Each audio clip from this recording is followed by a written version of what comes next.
Eh bien, bienvenue dans ce nouvel épisode des Tchotettes, les Tchotettes de... Beffroi Vision. De l'été surtout aussi, non. bien sûr. Voilà, dans les studios de Beffroi Vision ici au Catocan Brésil, donc très heureux de vous retrouver, vous êtes en forme. Ouais. Voilà, bon. Surtout lui, il a déjà dit beaucoup de bêtises depuis tantôt. Hein. Ouais, c'est vrai. Bon. Alors, on représente quand même, on va commencer par les dames. Annie, qui est là avec nous, on applaudit Annie. L'accent, on va mettre l'accent sur Michel. Le ch'ti. Le néo-ch'ti, le nouveau ch'ti. Il s'approprie, tu vois, notre culture. Ah ouais, ça je suis venu ici pour ça. Et l'indéboulonnable Pierre démarre. Pedro. Voilà, j'espère que donc, encore une fois, j'espère que tout le monde va bien, que les vacances, voilà, cette période estivale de juillet-août s'annonce sous les meilleurs auspices. Bon, il y aura du bon, du mauvais temps, un petit peu de chaud, de chaleur. On est toujours en vacances aussi. Toujours en vacances maintenant. Bah ouais, c'est ça. Vous êtes mis en retrait, c'est ça? Voilà, c'est ça. Bon. On commence par quoi, une petite citation? Merci, Michel, oui, évidemment, je suis. Je vois que tu es hyper concentré. Hein. En retraite, mais en retraite de tout. Hein. Là, carrément. Hein. Alors, une petite clin d'œil à ta patrie, Michel. Oui. Si tu dors et que tu rêves que tu dors, il faut que tu te réveilles 2 fois pour te lever. De qui ça? Tu veux que je te répète? Le grand Jojo, non? Non, c'est pas le grand Jojo. Mais déjà, t'as ciblé que c'était un Belge. Ah bah ouais. Hein. Un Belge un peu farfelu, hein, un petit peu. Un Raymond DeVos. Non, je vais répéter. Si tu dors et que tu rêves que tu dors, il faut que tu te réveilles 2 fois pour te lever. Marie, tu dors. Marie Tudor, non. Elle est belge, je rappelle que c'est un Belge. C'est un Belge, un acteur de cinéma belge. Il est mort? Non, il est toujours vivant. Poulvord. Poulvord, pas loin. Mais bon. Damiens. Pas Damiens. Oui. Il faisait un peu d'arts martiaux. Il y a des acteurs Ah oui, Van Damme. Jean-Claude Van Damme. Jean-Claude Van Damme. On l'a dit. C'est pas Van Damme, c'est Van Damme. Hein. Van Damme. Jean-Claude Van Damme. Oui, il nous a sorti des perles dans celle-là. C'est vrai que celui-là, oui. C'est un penseur. Hein. C'est un penseur. Ah, il pense, mais bon. Oui. Les problèmes, il ne faut pas qu'il dise tout ce qu'il pense. Parce que... c'est quelquefois préférable, c'est vrai. Bien, une petite histoire drôle, c'est la nouveauté un petit peu, c'est que je vais vous solliciter, alors je vais commencer par une petite histoire, et je vais vous demander régulièrement durant l'émission de lancer une petite blague, une petite histoire drôle, une devinette, une anecdote rigolote, chacun pourra comme ça mettre son grain de sel. Donc ma petite blague, hein, donc un chien qui rencontre un crocodile, et le crocodile dit narquoisement au chien « Salut sa capuce !» Et que lui répond le chien? Sac à main. Salut, sac à main. Voilà, bon, on verra. On fera peut-être un top des histoires drôles, enfin. Pierre, on voit que c'était Pierre qui l'avait écrit. C'était Pierre qui l'avait écrit. Voilà. Bon, bah, c'est très bien pour cette petite histoire. Et bien après, je vous sollicite. Ne vous inquiétez pas. On va faire une petite question cuisine. Question cuisine, on va dire. Question, alimentation. On parle régulièrement en ce moment, dans la presse, dans les articles à la télé, de radis de cheval, d'herbe aux cuillères, d'herbe au scorbut, voire de wasabi alsacien. Tout ça, c'est le même nom. Alors pourquoi parle-t-on de radis de cheval, d'herbe aux cuillères, d'herbe au scorbut, ou encore de wasabi alsacien?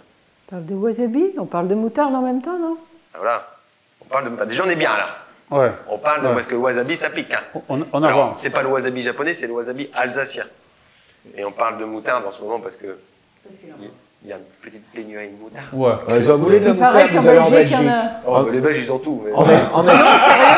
C'est nous les jours de rétention en Belgique. Ils ont tout, mais nous, on a les meilleurs en France. Ouais, mais on n'a pas de moutarde. On va essayer d'en faire Alors, ramener. justement, alors qu'est-ce que c'est que ce wasabi? C'est quoi l'autre nom de cette plante, en fait, qui est un ersatz de... Le réfort, non? Le réfort, bravo Annie. Alors là, le réfort est une plante aromatique, est une plante herbacée de la famille de la moutarde, hein, des brassicacées. Famille de la moutarde et qui s'utilise comme condiment, donc en remplacement de la moutarde. Hein, ça remplace. Le problème, c'est qu'il commence à en manquer aussi. Il manque du réfort. Alors, Et du wasabi. Et on la remplace, et des fois vous avez l'occasion peut-être de voir dans des sushis, vous avez une petite pâte verte. C'est du réfort qui est coloré en vert. Parce que le wasabi japonais est très rare. Donc souvent c'est un réfort pilé. Vous savez, c'est la racine de réfort qu'on utilise et qu'on va peler. Et qui est très très forte. Hein, donc. Et on peut le planter, hein, on peut le mettre au jardin, hein, on peut manger. Donc. Ouais, Non. non. Non. Bon alors c'est très bien, merci Annie, bravo hein, pour ce piquant. Elle arrive à répondre rapidement. Hein. Bon, quand même, quand il y a une femme directement, on parle de cuisine. Hein. C'est réfort. Hein. Ouais. Je sais pas si c'est une faveur, mais. Alors curiosité. Tout le temps. Et là après on fera un petit turnover, on fera un petit changement. Qui a un nez de 137 cm? Qui a un nez de 137 cm? Le fourmilier? L'éléphant? Alors 137 cm, alors non, c'est de la trompe, mais c'est pas. C'est pas un animal. C'est pas un animal. 137 cm. Un nez de 137 cm. Un avion? Un avion? Non. Et on peut y loger 40 personnes à l'intérieur dans sa tête. On peut mettre 40 personnes dans sa tête. TGV. Non. Oh non, il n'y a pas de gens dans le nez du TGV. Ah ouais, c'est vrai. Alors, un nez, c'est une apparence de vrai nez humain. Hein. Donc ça peut être quoi là? C'est un bateau? Non. Un monument? Un monument. Monument? C'est le fameux monument, là, je sais pas comment on bah, l'appelle. La statue de la liberté. Ah, la statue de la liberté, bravo. Ouais. C'est ça. J'ai jamais La vu statue son de la nez. liberté. Maintenant, j'ai regardé son nez. Ah bah tu regarderas, 137 cm. Ah, ça, je vais regarder. 137. Et on peut monter à 40 dans la tête. Vous avez déjà été à New York? Ouais. Liberty Island? Tu l'avais fait La statue de la liberté, tu l'as fait? Non, T'as vu Non, son nez? on a passé à mais côté. on a pas- Regardez. Elle est construite en France, elle a été. on n'est pas allé construite en dans France, ce- ça a été un cadeau de. Bartholdi. Bartholdi. Ah oui, il a vraiment un nom français, Bartholdi. Bah ouais, ouais. Si, Seigneur. Voilà, et ben on va faire un petit switch, comme on dit. Et ben, avant le switch, peut-être une petite blague belge? Ouais, allez, on va dire une blague belge. Hein. Donc, c'est deux explorateurs belges, de nouveau, hein, parce qu'ils ne s'y connaissent pas encore. Et on les débarque au Congo, l'ancien Congo, parce que maintenant... Oh, le cliché. On les débarque au Congo. On les débarque au Congo, dans la forêt vierge. Hein. Et alors, ils ont un bouquin avec eux, parce que, bon, pour manger, tout le bazar, il faut trouver quelque chose. Et puis, à un certain moment, ils se trouvent juste devant une bête énorme, un tigre. Je ne sais même pas s'il y en a en Afrique, mais là, ce jour-là, il y en avait un tigre. Et alors, bon non, mais il dit à l'autre, qu'est-ce qu'on va faire maintenant? Il a l'air méchant, il grogne. Mais il dit, mais t'as pas lu ton bouquin, là? Regarde un peu. Il dit, oui, il faut le regarder dans les yeux, il paraît qu'il fait demi-tour. Eh ben, ils sont là tous les deux en train de regarder le tigre par les yeux. Le tigre, il se demande ce qui se passe. Il se dit, non, les yeux, qu'est-ce que c'est que ça pour un bazar? Et puis à un certain moment, l'autre, il dit, ouais, mais écoute un peu. Toi, t'as lu le livre. Oui, il dit, c'est parce que je te le dis. Ah, mais Louis, est-ce qu'il a lu le livre?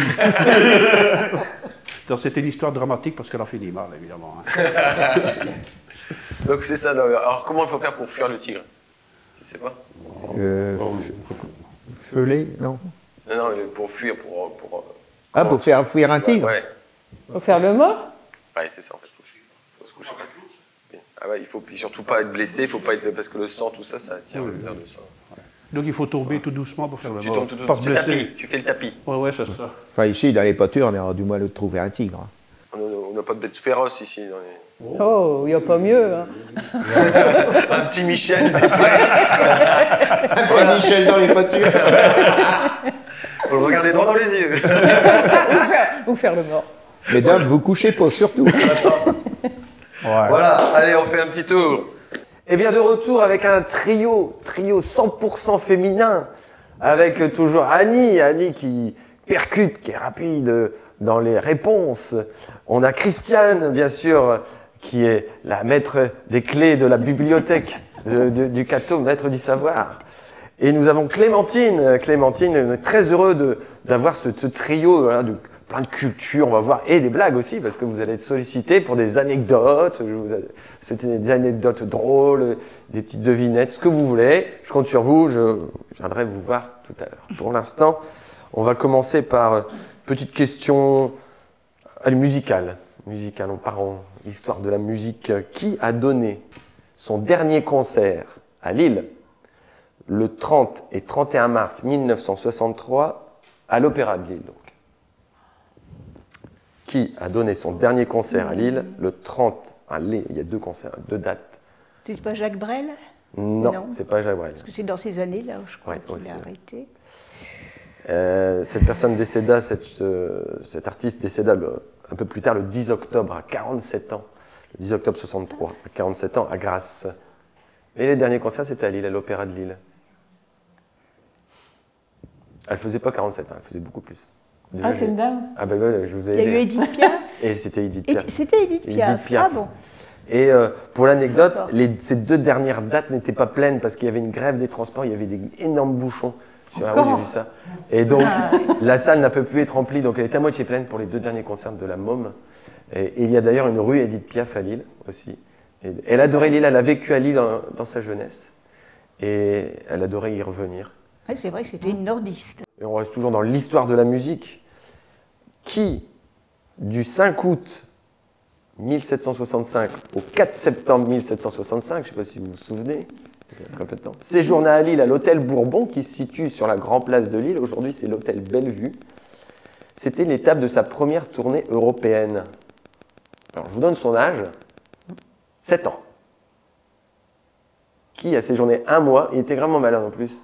Il était gravement malade pendant cette période-là, mais il a séjourné, il a posé ses valises avec sa famille à l'hôtel Bourbon. Et vous pouvez d'ailleurs aller, je vous invite, si vous allez sur la Grand Place de Lille, aller, donc maintenant c'est l'hôtel Bellevue, qui est sur la Grande, c'est marqué en grand, et il y a encore une affiche commémorative, ou du moins pas historique, c'est pas une affiche de l'époque, mais une affiche représentant les dates de ces concerts et du passage notamment de cet artiste fabuleux. Ça peut être que Wolfgang, non? Amadeus. Voilà, Mozart. Wolfgang Amadeus, Mais je ne savais pas Amadeus qu'il était Mozart. venu à Lille. Il était venu à Lille pendant 1 mois, il est resté 1 mois à Lille, à 7 ans. Imaginez quel talent ce jeune homme. Donc voilà, bravo, bravo. Donc Wolfgang Amadeus Mozart était aussi de passage à Lille. Très bien, une petite blague maintenant, parce que là on est dans le sérieux. Là. Petite blague, qui commence? Annie? Tu as préparé? J'avais précisé qu'il fallait... Bon, on me l'a pas dit, mais enfin. Ah, on ne l'a pas dit. Et je retiens pas grand-chose. Annie, pas ses messages. Il y a une histoire de petite fille qui fait la roue. Elle fait très bien la roue, elle fait tout le temps la roue. Elle est surprise, pourquoi je suis applaudie, huée, enfin tout ce qu'on veut par tout plein de garçons. Alors, oui, bon, il rigole Ah ouais, déjà. j'ai un peu peur. J'ai peur, vas-y. Alors, 18 ans, la elle fille. demande, pourquoi? C'est à cause de ta petite culotte. C'est ça la fin? Ah non, non, c'est Ah pas ouais, la j'ai fin. peur. La fin, c'est la réponse de la petite fille. La prochaine fois, j'en mettrai plus. Oh là là là. Elle est cochonne, mais elle est courte, alors plus facile à retenir. Moi j'ai ma petite devinette, moi. Après, ce sera Christiane qui fera son anecdote, une anecdote croustillante sur la bibliothèque. Quelle différence y a-t-il entre un marteau, un pull et la semaine? Une semaine. Quelle différence y a-t-il entre un marteau, un pull et la semaine? Il faut décomposer, il faut analyser la structure. Pareil. La structure de l'outil ou de quoi est C'est composé. une colle, hein. De quoi est composé un marteau? D'un manche. Voilà. Bon, là, le marteau a un manche. Et le pull? Il en a deux. Ah, il a 2. Il a 2 manches. Et la Et semaine. la semaine a 10 manches. Oh là là! Je le savais que j'allais vous subjuguer. Vous le saurez maintenant. Donc, on va parler histoire des transports. Le premier métro automatique au monde, c'est-à-dire sans conducteur, sans chauffeur, a été inauguré le 25 avril 1983. Dans quelle ville? À Londres. Non. À Lille. À Lille, ouais, c'est ça. À Lille. Oh, on Vous est étiez là, nordiste, Christiane. hein, on Elle est était là, nordiste. Christiane. Alors, inauguré à Lille, le premier, on va dire, métro autonome au monde, c'est-à-dire sans chauffeur. Donc, avec 2 lignes à Lille, hein, mais c'est quand même une grande performance. Donc, qui l'a inauguré? Quel président? 1983. Mitterrand. Mitterrand, François Mitterrand. Et son premier ministre de l'époque était Pierre Mauroy. Pierre bien Mauroy, sûr. aussi, qui Cathésien, il était passage à il a Ah, fait c'est des vrai, études. oui, oui, oui. Et ouais, Il a commencé. Il a commencé, sa carrière au Cateau. au Cateau comme Brésil, donc Premier ministre parmi le roi, et qui ont inauguré cette performance technologique incroyable, premier métro automatique toujours en activité. Je veux dire. Alors certains me disaient qu'à Paris, mais à Paris, il y a toujours la RATP, il y a toujours un chauffeur, un conducteur, tandis que là, vous ne verrez pas, vous pouvez mettre en tête ou en queue, il n'y a personne. Vous pouvez voir vraiment toutes les voies et une vue assez intéressante, des fois parfois de Lille. C'est très, très sympa de prendre les transports en commun à Lille. Voilà pour cette petite anecdote technique. Bon, ben c'est très bien, on va faire un petit tour. Allez, c'est reparti avec François qui nous a rejoint, aussi un des piliers de Beffroi Vision. François que vous reconnaissez et que vous voyez souvent dans le journal télé, dans les reportages multiples. Merci François, je crois que c'est ta première. Eh ouais. Allez, voilà, on va le bisouter. Allez, Merci. Allez, une blague François. Alors, c'est un gars qui rencontre un autre gars et qui lui dit « Oh, ma belle-mère est morte. Qu'est-ce qu'elle avait ?» Bah, un banc, une table, quelques chaises. Je l'ai mal raconté, mais tant pis. Là, on Vous fait avez un gros le principe. bisou aux belles-mères. Voilà. Voilà, très bien. Bah, moi, j'en ai une petite. Une petite blague, je précise. J'avais vu Michel tout de suite. Hein. C'est pour toi d'ailleurs. Il a l'œil qui frise. Alors, drame sur un cargo belge croisant en Méditerranée. La météo avait annoncé une mer d'huile. 3 tonnes de frites congelées ont été balancées à la mer.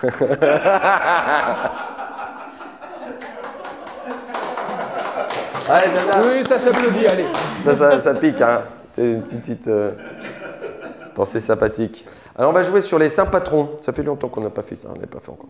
Les saints patrons, je vais vous donner des saints patrons, ou l'inverse, des professions, et puis vous allez me donner.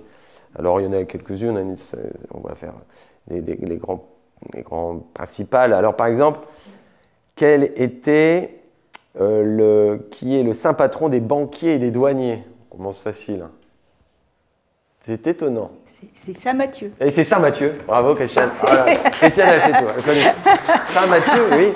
C'était le saint patron des J'ai banquiers. découvert ça lors d'une recherche sur la Saint Matthieu du Cateau. Et en fait, il était percepteur d'impôts. C'est ça, ouais, c'est ça. Pour l'Empire romain. C'est normal, c'est une ville Oui. sans taxe. Voilà, donc Saint Matthieu, banquier et douanier, donc saint patron des banquiers et des douaniers. Qui est la sainte patronne? C'est facile. D'ailleurs, il y a un pèlerinage pas loin. La sainte patronne des causes désespérées, des causes perdues. Bon, c'est un Rita. Sainte Rita. Et donc, alors, c'est pas la patronne des gaufrettes, hein, parce qu'on a dit des fois la sainte patronne des gaufres, c'est Sainte Rita, même si elles sont très bonnes aussi, les gaufres Rita. Mais donc, c'est la Sainte Rita, la sainte patronne des causes désespérées, causes perdues. Je crois qu'il y a un pèlerinage pas loin, dans la Vénois. On peut aller voir une statue de Sainte Rita et puis faire des offrandes pour essayer de trouver des solutions.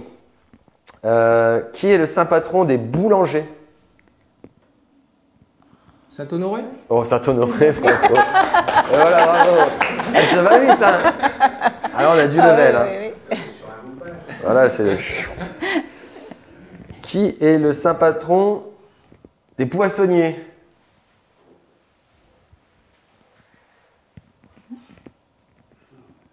Saint-Sulpice? Non, c'est un nom de poisson. Bah oui, forcément. Ça Saint-Truite? Saint-Truite? Saint-Truite? Non. Saint-Saumon?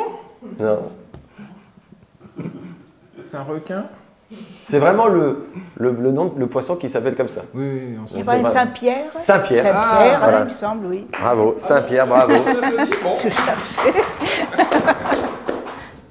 Et petit dernier, quel est le saint patron des pompiers? Facile. Sainte-Barbe.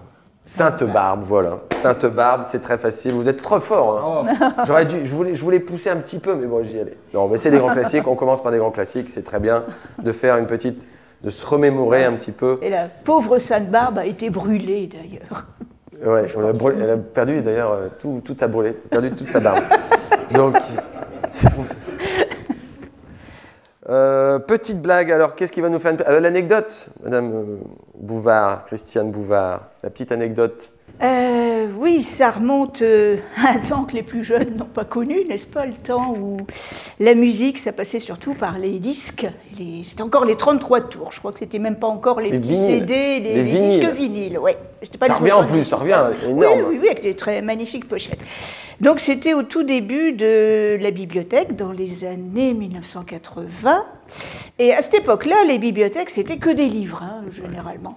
Mais les choses évoluaient, et généralement, les bibliothèques les plus modernes créaient, à côté de la bibliothèque livre, une autre section qu'on appelait la discothèque, pour les fameux disques. Hein. Et il y avait un tel projet au Cateau, on devait faire une discothèque au sous-sol, un beau projet. Nous en avions parlé aux journalistes, il y avait eu un article dans la presse, etc. Et les jours d'après, on a vu arriver un jeune homme très gentil à la bibliothèque. Alors, il avait un look d'enfer, hein, une superbe banane, tout clouté, de cuir noir. Enfin, bref, ah oui, c'était le rockabilly. Ah oui, très rock'n'roll. Elvis Presley. Et ça a duré un bon moment parce qu'il venait en fait pour se faire embaucher, parce qu'il était spécialisé dans les discothèques et il avait déjà travaillé, etc. Ah ouais, et en fait, la conversation a duré un bon moment, on a même fait la visite des lieux, tout ça, et puis on s'est rendu compte qu'en fait, pour lui, la discothèque, c'était le dancing, en fait. Ah oui. Et nous, on était sur des... Il venait pour faire l'animateur, voilà. Le DJ. Il a été fort déçu, le pauvre. Ah mince, ah oui, et c'est vrai que c'est intéressant parce que le terme discothèque, c'est vraiment le lieu où on peut emprunter ou acheter des disques. C'est ça, c'est pas pour danser une discothèque. Ça a été un petit peu galvaudé le terme. Donc. Puis après, il y a eu les vidéothèques. On a fait des vidéothèques avec les cassettes vidéo. Les cassettes. Après. Et puis, après, maintenant, c'est beaucoup plus simple. On parle de médiathèque, on fait tout. On met tout le monde dedans. Et donc, maintenant, la bibliothèque, on devrait appeler la médiathèque du Cateau. Parce que là, Et les spectacles musicaux, même, on leur place d'ailleurs dans les médiathèques. Oui. D'accord. Très bien. Ben, merci pour cette petite anecdote. J'ai une devinette. On applaudit, on encourage. Elle on encourage Clémentine. Merci, j'ai une devinette, elle est très courte. Comment appelle-t-on une chamelle à 3 bosses? Une chamelle à 3 bosses. Oui. On ne l'appelle pas? Si, on l'appelle. Bien. Je ne sais pas. Enceinte.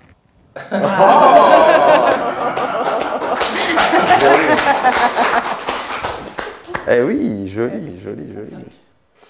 Bon, alors on va faire un petit turnover. Eh bien, on continue dans cette chat-tête de l'été. On met un peu de soleil, dans les. Bah oui, dans j'arrive. Alors, il y a du voilà, soleil. Pierre est revenu. Regardez, comme ce beau, bronzé et tout. Tu fais un petit peu d'extérieur, un peu de jardin, un peu de en ce moment. Oui. C'est une retraite qui se pratique comment? La retraite, comment ça se passe la retraite? J'ai plus de boulot que quand je travaillais. C'est ce qu'on me dit. En retraite, on est plus débordé. C'est-à-dire quand on n'a rien à faire, on se trouve quelque chose à faire. Mais on n'a jamais le temps. On n'a plus jamais le temps. Voilà. Bon, tu t'es bien occupé, pas de souci, impeccable. Pas de souci. Puis tu sais ce qui se passe là. Il y a quand même un événement qui revient régulièrement tous les ans au niveau sportif. Ah oui. Au mois de juillet. Tour de France. Le Tour de France, qui alors cette année démarre de Copenhague. C'est une tradition de. Je ne savais pas que la France était aussi éloignée. C'est une tradition de faire. Ils sont partis également, je crois, de Londres aussi. Puis de Bruxelles aussi. Il y a Bruxelles, Londres, des grandes capitales européennes. C'est aussi pour montrer aussi la grandeur de la France à l'extérieur. C'est toujours intéressant, même d'Angleterre. Et donc là, il parle de Copenhague, donc je veux dire du Danemark, du Danemark. Pour ce Tour de France 2022, donc c'est magnifique. Alors il y a des étapes, on a des étapes dans les Hauts-de-France, même dans le Nord. Alors c'est quoi il y a 2 étapes même dans le Nord. C'est quoi les 2 étapes Il y en a une à Lille. Alors il y en a une à Lille qui a un départ de Lille qui va juste. Calais-Dunkerque. Alors c'est Dunkerque-Calais, Dunkerque-Calais la première étape qui va faire le littoral, et une qui démarre à Lille qui va jusque Wallers-Saint-Rambert. Donc là. Avec les pavés, on va pouvoir reparler des pavés du Paris-Roubaix, et un gros clin d'œil à cette course mythique qu'est le Paris-Roubaix, cette course d'un jour, mais là c'est le Tour de France, et on aura notre nordiste, on sait qu'on a un nordiste cambrésien, un cambrésien qui est champion de France maintenant, qui est champion de France de vélo, qui a failli pas le faire. Oui, parce qu'il a eu de la chance que son copain il ait le Covid. Voilà, son coéquipier. Il était champion de France et puis ils l'ont pris dans l'équipe. J'ai pas compris. C'est pas prévu, donc c'est Florian Sénéchal. Florian Sénéchal, qui est parrain, en fait, Florian, vous savez, qui est parrain des ch'tis coureurs qui ont fait les canards, qui ont fait la course des canards, la ch'ti canard en selle, et c'est Florian qui est parrain des ch'tis coureurs. Et donc une fierté locale d'avoir un champion de France, déjà le maillot tricolore, et qui va faire le Tour. Donc on va le voir tout ce mois de juillet sur les routes du Tour. On espère qu'il va aller jusqu'au bout. Au niveau des maillots, on avait parlé un petit peu des maillots. Pourquoi on a parlé du maillot jaune? D'où vient l'expression porter le maillot jaune? Alors certains disent c'est parce que c'est le soleil de France, tout ça. C'est parce que c'est les couleurs intérieures du journal l'auto-cyclo, un truc comme ça, l'auto-vélo peut-être. C'était l'ancêtre de l'équipe. Grand sponsor qui était les pages jaunes, c'est pas l'annuaire, mais la couleur du papier de l'auto-magazine qui était sponsor, qui dans les années, c'était début du siècle, c'était le premier, ça doit être 1903, je crois, le premier Tour de France. Et après, on a découvert des nouveaux maillots. Et c'est très tardivement qu'on a découvert notamment le maillot à pois. Le maillot à pois, qui est le maillot du meilleur grimpeur. Alors, t'es bon grimpeur Grimper aux arbres pour les manger des cerises, oui. Ouais, voilà. Bon, en tout cas, quoique j'espère que cette année, on aura des victoires françaises et on aura des Marseillaises sur le podium du Tour de France, notamment avec notre Cambrésien Florian Sénéchal, qui est de Troisville. Florian. Très bien, donc une petite blague. Alors je commence et après on essaie de retrouver. Tu as une blague de côté, Pierre? Attends, il faut que je prenne mes lunettes. Il faut qu'il prenne ses affaires. Il a noté. C'est bien, alors j'y vais moi. Un homme rentre dans un restaurant. Garçon, servez-vous des nouilles? Bien sûr, monsieur, ici on sert tout le monde. Bon. Voilà. Bon, à toi, Pierre. Un délice que cette langue qui est la nôtre. Ah, que c'est beau. Toutes les subtilités et les richesses de la langue française. Ne dit-on pas que la langue française est très difficile à apprendre? En voici un exemple. Une vieille demoiselle se présente chez un notaire pour enregistrer l'acte d'achat de sa maison, récemment acquise. Le notaire l'invite à s'installer, appelle son clerc et lui demande textuellement: « Veuillez, s'il vous plaît, ouvrir la chemise de mademoiselle et examiner son affaire.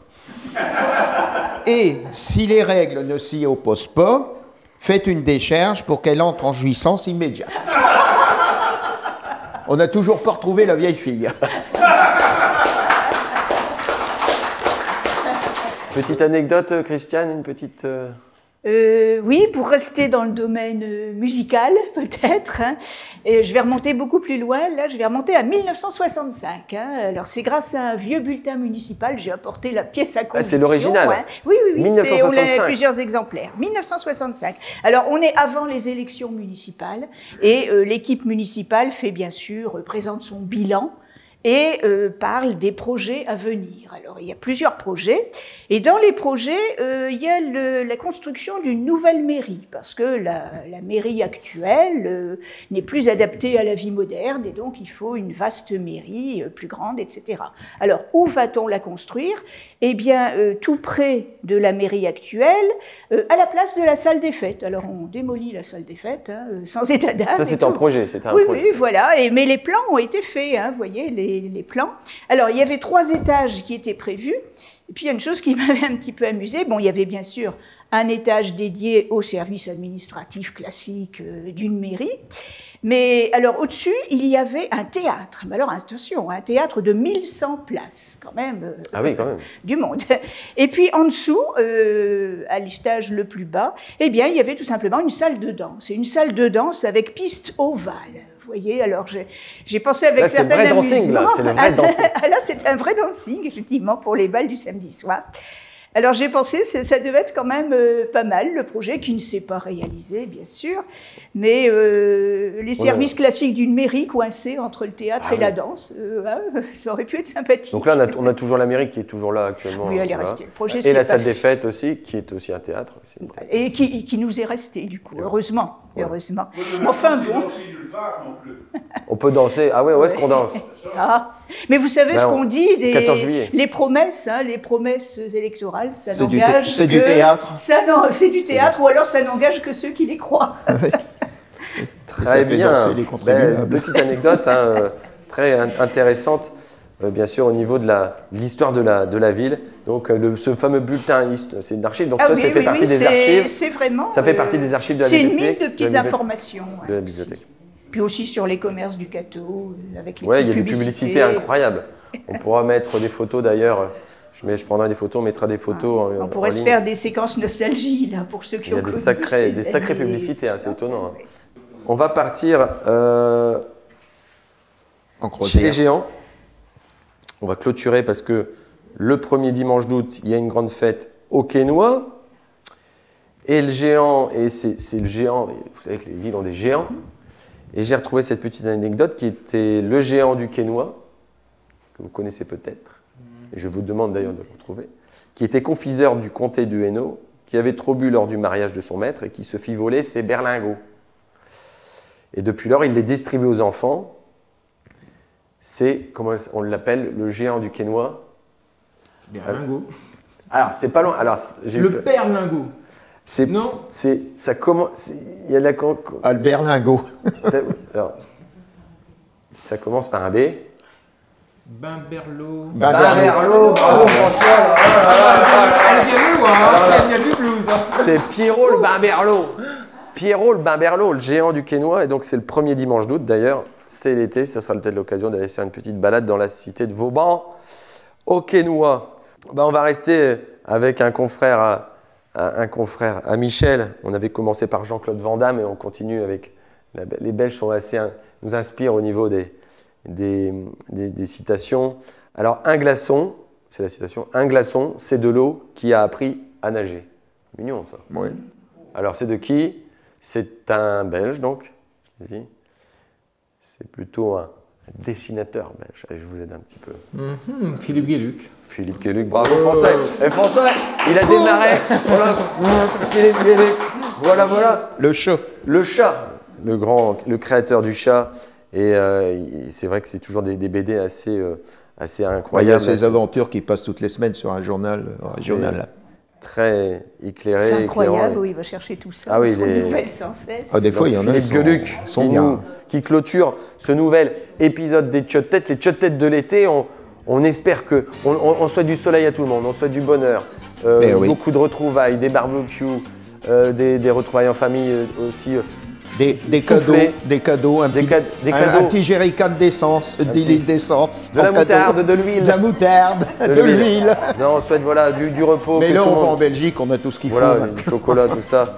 Et on souhaite beaucoup aussi de repos à tout le monde, que tout le monde se retrouve en famille, entre amis, pour faire cette pause de l'été. On remercie l'équipe technique qui est fidèle au poste, qui est là derrière. Voilà, toute notre équipe. Ça fait plaisir d'avoir une fidélité. Puis nous, on va prendre le verre de l'amitié, mais ça, on ne doit pas le dire. Parce qu'il y aura peut-être... non, il n'y aura pas de réfort, il y aura pas de tout ça. Et bon, voilà. En tout cas, merci de votre fidélité. À très bientôt pour un prochain épisode des... Tchottes-Têtes. Voilà. Merci.